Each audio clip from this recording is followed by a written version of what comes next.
Hello, this is the lecture number 17 of the chapter Quantity and Differentiability, and in the previous lectures we were discussing the miscellaneous exercise. Let us do the remaining questions of this miscellaneous exercise.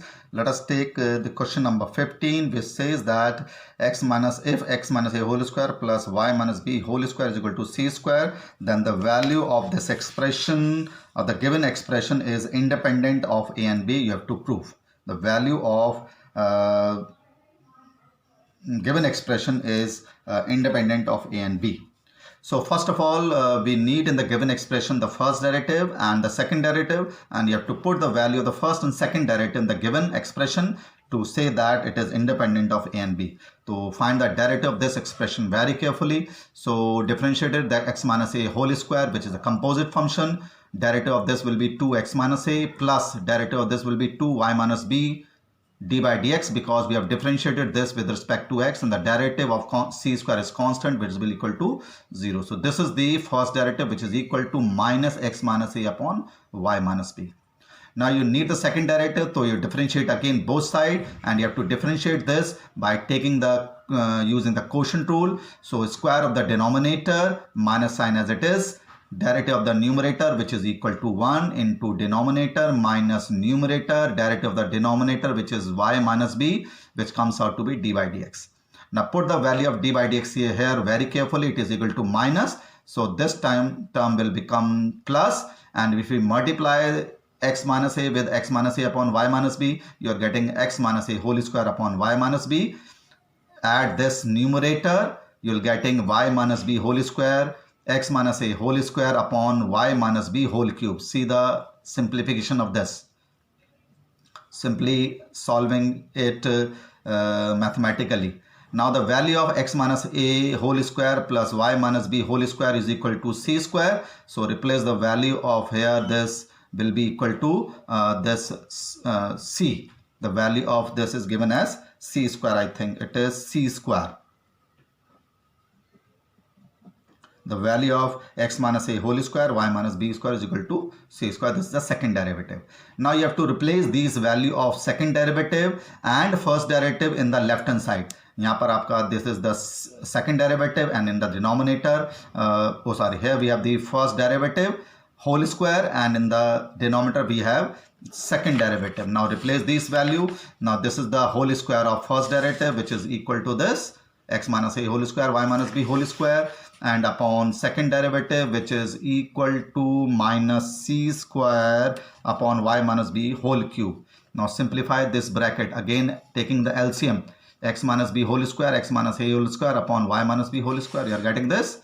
Multiply by this by taking the reciprocal. So this comes out to be whole cube upon c square. Now again, the value of this expression is equal to c square.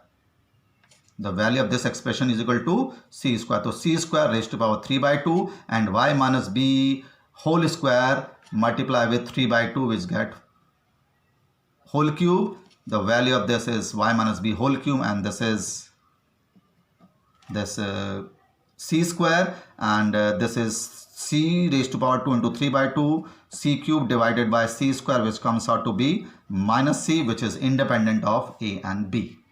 So simply what you have to do, you have to find the first derivative, you have to find the second derivative. By simplification, you are getting this value x minus a whole square, y minus b square 2 times, which is equal to c square. Where here we have put c square, and in this expression also we have put this expression as c square. So this is the somewhat different questions. You have to prove it. Now question number 16, you have to do it somewhat differently. Again, you have to prove that its first derivative is equal to cos square a plus y upon sine a. So you simply find, we have to y here 2 times. We cannot express y in terms of x, but we can express x in terms of y. So you find the value of x and differentiate with respect to y. Now the differentiation will be done by taking the quotient rule, square of the denominator, derivative of the numerator, which is equal to minus sine y minus derivative of the numerator, which will be equal to minus sine a plus y. quotient rule, derivative of the denominator, cos y as it is, derivative of the denominator, which will be equal to minus sine a plus y. Now simplify the numerator, which we are getting as the formula of sine a cos b minus cos a sine b, which will be equal to sine a minus b. A is a plus y, b is y, so it comes out to be only sine a, which is dx upon dy. But we have to find dy upon dx, so simply take the reciprocal on both sides. Take the reciprocal on both sides. Now in question number 16, this is a question based on a parametric function. The value of x is given, the value of y is given. First of all, you find dx upon dt. It is simple derivative. Derivative of cos t is equal to minus sine t, and t sine t you can differentiate by using the product rule. T sine t and sine t will be cancelled out. You are getting t cos t, and in y, which is equal to a sine t minus t cos t, again you can find dy upon dt. You simply differentiate it, cos t, and differentiation of this will be by product rule. You are getting minus cos t as t sine t. Again simplifying it, you are getting a t sine t, and by the chain rule you are getting dy dx, which will equal to dy upon dt into dt upon dx, and you are getting the tan t. But you have to find here the second derivative. So see very carefully, I have marked a pointer here, because if you differentiate it again with respect to x, and you are differentiating tan t sec square t, and because we have differentiated t with respect to x, so we have multiplied this by dt upon dx. This is a main step here.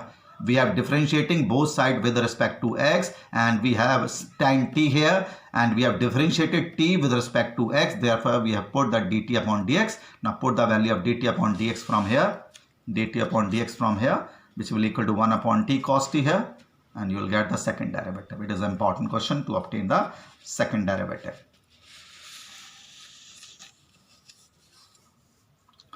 Now the question number 18 is totally different question, and it is given as fx is equal to mod x cube, and you have to find its second derivative under all conditions.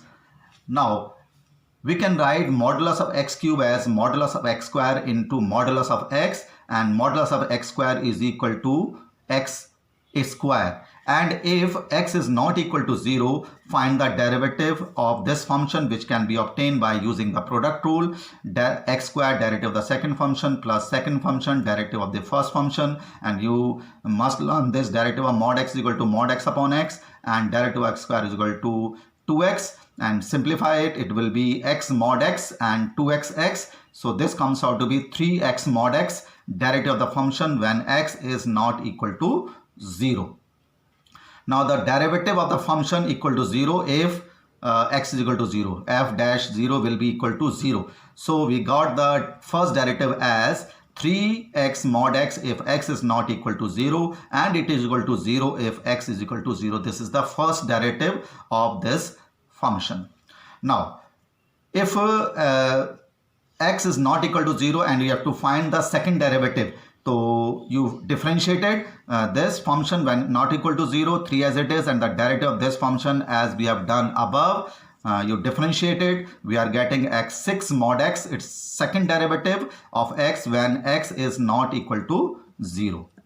If x is not equal to 0, the derivative comes out to be 6 mod x, and second derivative equal at 0 will be equal to 0. So its second derivative is 6 mod x if x is not equal to 0, and equal to 0 when x is equal to 0. So second derivative will be 6 mod x if x is not equal to 0, and 0 if x is equal to 0. Now we are finding whether it is differentiable, second derivative differentiable at 0 or not. We are getting as 0 and 0, so therefore it is second derivative is 0 when x is equal to 0. Now in the remaining questions of this miscellaneous exercise, this question number 49, 23 I am taking. It is an important question. It is y is equal to a raised to power e raised to power a cos inverse x. So differentiated, the derivative of exponential function is exponential function as it is, e raised to power a cos inverse x, multiply by the derivative of a cos inverse x, a as it is, and the derivative of cos inverse x is minus 1 upon under root 1 minus x square. Now put this under root 1 minus x square to the left hand side. We are getting this, and because we have to find the second derivative also, you find the derivative of this by using the product rule and the derivative of this as we have done above. So differentiate this in the left hand side by using the product rule. Now first of all, differentiate this will be equal to the second derivative multiplied by under root 1 minus x square plus derivative of this under root 1 minus x square as 1 upon 2 under root 1 minus x square into minus 2x d by dx, and the derivative of this we have already done here. The same will be here, e raised to power a cos inverse x upon under root 1 minus x square into a, which comes out to be a square. See it very carefully. Now take this or multiply whole equation with under root 1 minus x square. Square root of this will be cancelled out. This value will be cancelled out with this, and we are getting a square into y. This is the value of y. This is equal to y. D by dx, all terms will be cancelled out. We are getting only x, and the square of this is cancelled out. So this is the question number 23. Now question number 21, somewhat different question. You have to give an example which is continuous at 2 points but not differentiable at x is equal to at those 2 points. So I've taken this example, answer can vary. I've taken this example as fx is equal to mod x minus 1 plus mod x minus 2 will show that it is continuous at 1 and 2 but not differentiable at 1 and 2. So first of all, you simplify this function. When the value of x is less than 1, then this will be negative and this will be positive, negative. Oh sorry, both will be negative, negative and negative. If x is greater than equal to 1 and less than equal to 2, then this will be positive and this will be negative. If x is greater than 2, then both will be positive. So by simplifying this, we are getting this function as minus 2x plus 3 if x less than 1, equal to 1 when x is greater than equal to 1 and less than equal to 2, and it is equal to 2x minus 3 if x is greater than 2. Now we'll prove that it is continuous at x is equal to 1 and not differentiable at x is equal to 1. You know how to prove the continuity. Value of the function at x is equal to 1 is equal to 1. So right hand derivative at 1 will be 1 plus h, greater than 1 will be equal to 1, and the left hand derivative at 1 will be 1 minus h, which will be less than this.